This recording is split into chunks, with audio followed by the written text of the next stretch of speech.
Good afternoon. This is Ed Pozzuoli, president of Tripp, and welcome to another series of webcasts. Today, we are honored to have State Representative George Moraitis. George, welcome. Thank you, Ed. I appreciate it. George, your district runs essentially on the eastern boundary, basically from downtown all the way on up to the county line in Broward, and state legislative session just ended a couple days ago. Right. Give us the highlights. It's a great session, Ed. The sacrifices that we've made in the past few years with making some of the cuts that we needed to do in a bad economy, as Florida's emerged out of the bad economy into a much better economy, the employment numbers have come up.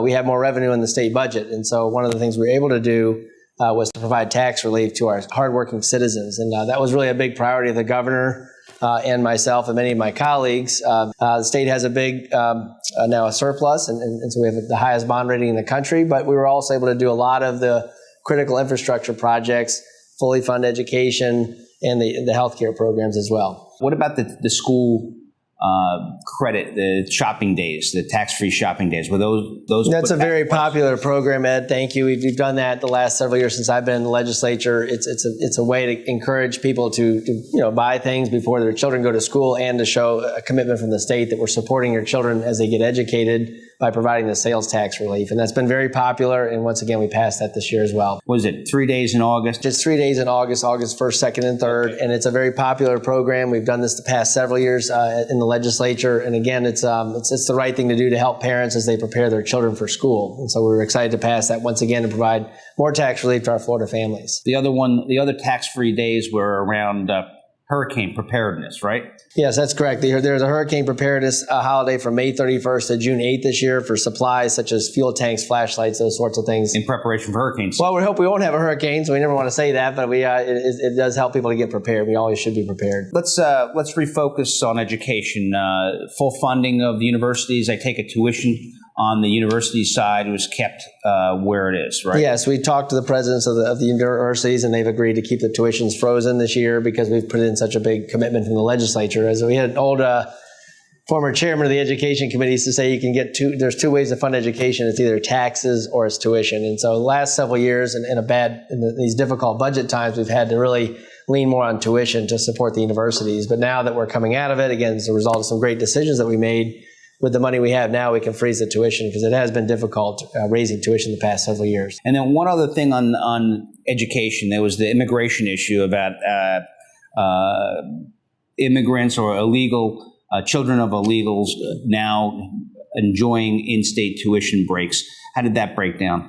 Well, it was a matter of we have people in this country that were brought here when they were children. Right. They are unlawfully present. Of course, some of them are now, by executive decree, which we can debate that, whether that's appropriate or not. But the fact is they're not being deported.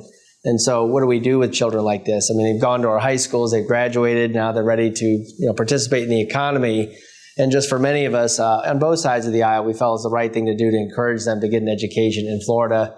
We need them for our workforce. Well, the reality is that maybe the federal government isn't doing their job, so people are here, and that was kind of where it came down. People are here and they need an education. Right. When I spoke on the House floor about this, Ed, I brought that up, that Washington has really failed us with their immigration policies. The fact is we have a broken immigration system, and both parties acknowledge that. And without Washington taking action, the state has to do the right thing by these children. Again, I mean, we should be aggressive in deporting people who are unlawfully present. But at the same time, if people are going to be here and we're not deporting them, then we need to have them be educated and participate in our workforce. Now, you mentioned health care. How did the general health care funding go and the programming go in the legislature? It went really well. We've added nearly over $50 million to expand these caseworkers for the foster children. That was a real significant problem. Right. I know Miami Herald did an excellent article on that, and I want to thank Sigrid McCauley, a friend of mine, for kind of highlighting the issue as well. And then, we didn't accept the Medicaid. I know some people will kind of disagree with that. That was a kind of a push last year to do that. My feelings on that are, this is another expansion of entitlement, and we have to have incentives in this country to work. And the fact is, if you're not working, if you're working just to get benefits, and your neighbor doesn't have to work and they get the same benefits, how are we as a society rewarding the right kind of behavior and encouraging work? We have a duty to take care of people who are vulnerable, that don't have the means to pay for their own health care. I've talked to some of the hospital districts. They've actually said it's better to be on some type of charity or uninsured care at the hospital because they'll get better doctors than Medicaid. So Medicaid is really the worst health insurance program in the country. And so many of us, and mostly Republicans, really oppose expanding that entitlement program further. But we do agree and we need to take care of the poor in our society and provide health care for them. So while ensuring or making sure that the state makes provisions for those who are most in need, the driving policy still is to try to do everything we can to encourage people to work and to help themselves. Absolutely. I mean, I think, anybody should be, that should be our national policy, is to encourage work. I realize we've gone through a difficult time now, but again, as the unemployment comes down, we have to go back we need to reward people who are willing to work. And that's just how our society has to work, or we really won't be able to sustain it. As much as we want to help people, ultimately it gives them dignity to work and have a job and earn their own benefits and see that they're being rewarded for doing the right things. And the good news is that whatever policies have come down in the last couple of years from state government, it does appear that the Florida economy is on the mend. Definitely. Our unemployment's way down from where it was before when Governor Scott took office. I think that's been fantastic. He pledged to add several 100,000 jobs. We're on the way there. Of course, he's going to need another few years to completely finish that job. But we're definitely moving in the right direction. Our budgets have gotten a lot better. Our unemployment's gone down. The housing market's been up. Yeah, of course, we've seen the prices come up in our county. Certainly, the volumes of sales have come up. We're starting to see new construction projects again. And I think they're being financed more responsibly than they were. So I think it's actually been a very healthy recovery. And so our viewers understand Florida government requires a balanced budget. Florida requires a balanced budget. It's in our Constitution. Right. We always like to say that's the one thing we have to do each session, and we did do that. And we've been able to act financially responsible, so our bond rating is one of the top in the country. Our state has the top bond rating in the country. That's correct. Explain to our viewers what that means, because I'm not certain some of them do. I know some people think of it as like you're hoarding money, but what you're really doing is if you don't have sufficient reserves, the bond rating agencies up in New York and other places will downgrade your bonds. And then what happens is the cost of borrowing goes up, your interest rates go up because now you're more of a risk.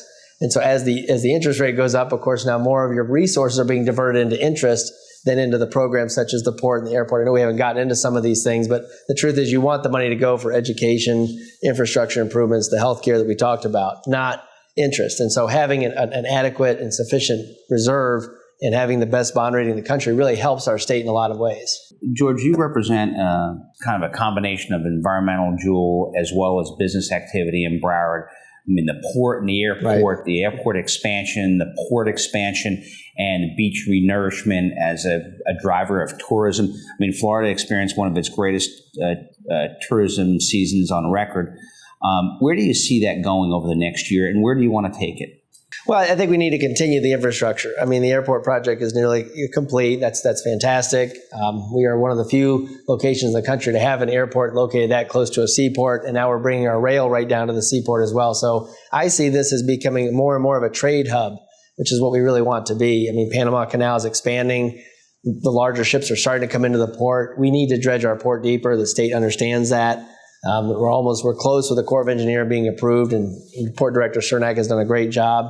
But we have a little ways to go with getting the approval done. But once we do that, the state is ready to jump in and fund that. And so we're excited about that. And what other priorities do you have in pushing whatever issue or project on behalf of your constituents? Well, another big project that I've worked with, and I want to thank Senator Scott, who was a big help in this as well, was the beach renourishment. We had a big fight this year to get adequate beach renourishment funding for our county. And in the end, a lot of us were able to convince our colleagues up in the other parts of the state that, the beaches are not just something that you go pick shells on. This is it's tied to property values.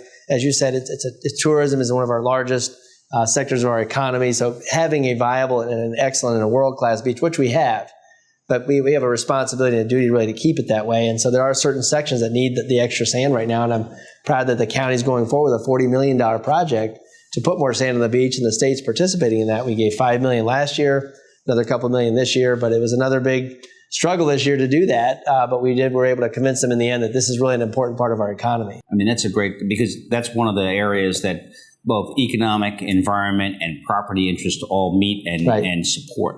I haven't found anybody who doesn't like supporting the beach, right. At least down here. So it's been a great thing. Right. And you're up for re-election? Yes, I am, Ed. This November, I'll be running for my third term. You can run for a maximum of 4 terms in the House. I'd like to continue the great work we've done. Again, with Governor Scott leading the state, as we said, we brought down the unemployment numbers. There's still work to go. We still have some of these projects we talked about. We still want to run a strong fiscal ship as we have, and continue to reap the benefits of that. And then again, continue to redevelop our area. And we want to see more job growth. And so that's all part of our agenda. Well, George, I do appreciate the time. And honestly, from everybody, you are my representative. So I want to thank you personally. And on behalf of all our viewers, thank you for your public service. Thank you. And I want to thank your firm for your leadership in this area and the community as well. Thank you, Ed. Appreciate it. Thanks, George. Okay, thanks.